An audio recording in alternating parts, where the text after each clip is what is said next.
Hi everyone, నా పేరు పూర్ణకేశవి. ఇవాళ నేను మీకు ఎగ్ మంచూరియాని ఎలా తయారు చేయాలనేది చూపిస్తున్నాను.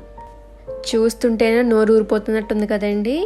నాన్ వెజిటేరియన్స్ అండ్ ఎగ్టేరియన్స్ ఇద్దరూ తప్పకుండా ట్రై చేయాల్సిన రెసిపీ ఇది. So let's get in to the video.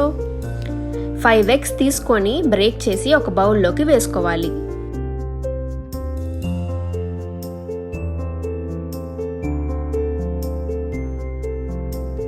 ఇందులోకి 1/2 టేబుల్ స్పూన్ ఉప్పు, 1/2 టేబుల్ స్పూన్ మిరియాల పొడి,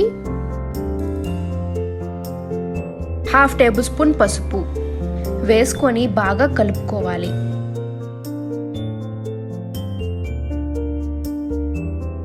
చూసారు కదా, ఇలా కలుపుకున్నాక ఇంకొక బౌల్లోకి కొంచెం ఆయిల్ వేసుకొని బౌల్ మొత్తం ఆయిల్ని స్ప్రెడ్ చేసుకోవాలి. ఇలా చేసుకోవడం వల్ల మనము ఎగ్ని స్టీమ్ చేసినప్పుడు అంటుకోకుండా నీట్గా వస్తుంది. ఇప్పుడు మనం దీన్ని ఒక కుక్కర్లో కానీ లేకపోతే రైస్ కుక్కర్ వాడుతున్నానండి నేను. రైస్ కుక్కర్లో కానీ పెట్టుకొని కింద వాటర్ వేసుకొని ఒక 30 మినిట్స్ వరకు ఆవిరి మీద ఉడకనివ్వాలి. ఇలాగా ఉడకబెట్టుకున్న తర్వాత చల్లారి పెట్టుకోవాలండి. చల్లారిన తర్వాత ఇలా నైఫ్ తోటి చుట్టూరులా కానీ ఒక ప్లేట్లోకి ఇలా బార్లు ఇస్తే మనకి నీట్గా వచ్చేస్తుంది. వీటిని ఇప్పుడు మనం చిన్న చిన్న క్యూబ్స్ కింద కట్ చేసుకోవాలి.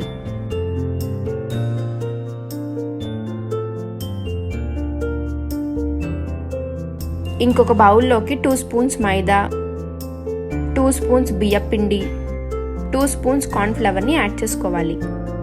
1/2 చెంచా మిరియాల పొడి, 1 స్పూన్ కారం, చిటికెడు పసుపు, తగినంత ఉప్పు, 1 చెంచా అల్లం వెల్లుల్లి పేస్ట్, 1 గుడ్డుని యాడ్ చేసుకొని బాగా కలుపుకోవాలి.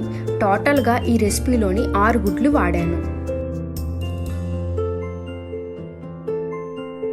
కొంచెం వాటర్ని యాడ్ చేసుకొని థిక్ పేస్ట్ లాగా కలుపుకోవాలి. చూసారు కదండి, ఈ మాత్రం జారుగా కలుపుకోవాలి మనం పిండిని. కడాయి పెట్టుకొని ఆయిల్ని యాడ్ చేసుకోవాలి.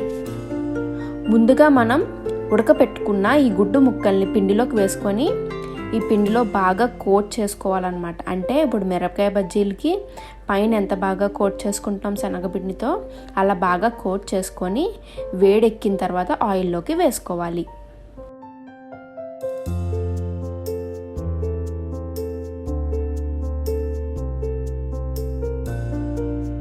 మీడియం టు లో ఫ్లేమ్లో పెట్టుకొని బాగా ఫ్రై చేసుకోవాలి.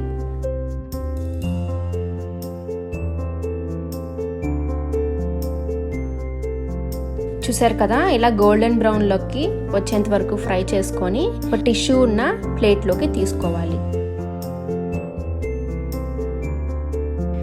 ఇదే ప్రాసెస్ని రిపీట్ చేస్తున్నాను నేను. ఒకటి గుర్తు పెట్టుకోవాల్సిన విషయం ఏంటి అంటే ఆయిల్ తక్కువ వేసుకొని ఫ్రై చేసుకోండి. ఎందుకంటే ఒకసారి వాడిన ఆయిల్ మళ్ళీ వాడడము హెల్త్కి మంచిది కాదు. సో ఇప్పుడు వాడిన ఆయిల్ మనం నెక్స్ట్ మంచూరియా గ్రేవీ చేయడానికి పనికొస్తుంది. సో కొంచెమే వేసుకొని మనం ఫ్రై చేసుకోవాలి. అన్నట్టు నా వీడియోస్ ఎవరైతే చూస్తున్నారో కింద సబ్స్క్రైబ్ చేయడం మర్చిపోయిన వాళ్ళు చేయండి. ఫ్రై చేయడానికి వాడిన ఆయిల్ని ఇప్పుడు మంచూరియా గ్రేవీ చేయడానికి యూస్ చేస్తున్నాను. పైన తొక్క తీసి చిన్న చిన్న ముక్కల కింద కట్ చేసుకున్న వెల్లుల్లిపాయ రెబ్బల్ని యాడ్ చేసుకోవాలి. వెల్లుల్లిపాయ మంచి వాసన వచ్చేంత వరకు వేయించుకోండి. 1 రెబ్బ కరివేపాకు వేసుకొని బాగా కలుపుకోవాలి.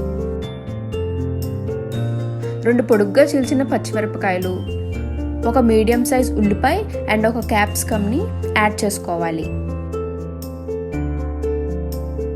తగినంత ఉప్పు, 1 table spoon red chilli sauce, 1 table spoon green chilli sauce, 1 table spoon soya sauce, 1/2 teaspoon వినిగర్ని యాడ్ చేసుకొని బాగా కలుపుకోవాలి.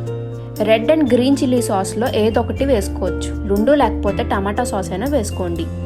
1 చెంచా కారాన్ని వేసుకొని బాగా కలుపుకోండి. 3 స్పూన్ల పెరుగుని యాడ్ చేసుకోవాలి. పెరుగు ఎప్పుడు సిమ్లో పెట్టుకొని యాడ్ చేసుకోవాలి. బాగా కలుపుకోండి. ఇలా కలుపుకున్న తర్వాత మనకి ఇలా గ్రేవీ లాగా ఫామ్ అవుతుంది. ఇలా ఫామ్ అయిన తర్వాత ఉప్పు కారం చూసుకొని సరిపోకపోతే యాడ్ చేసుకోండి. ముందుగా మనం ఫ్రై చేసి పెట్టుకున్న ఎగ్ పీసెస్ని యాడ్ చేసుకోవాలి. సిమ్లో పెట్టుకొని బాగా కలుపుకోండి.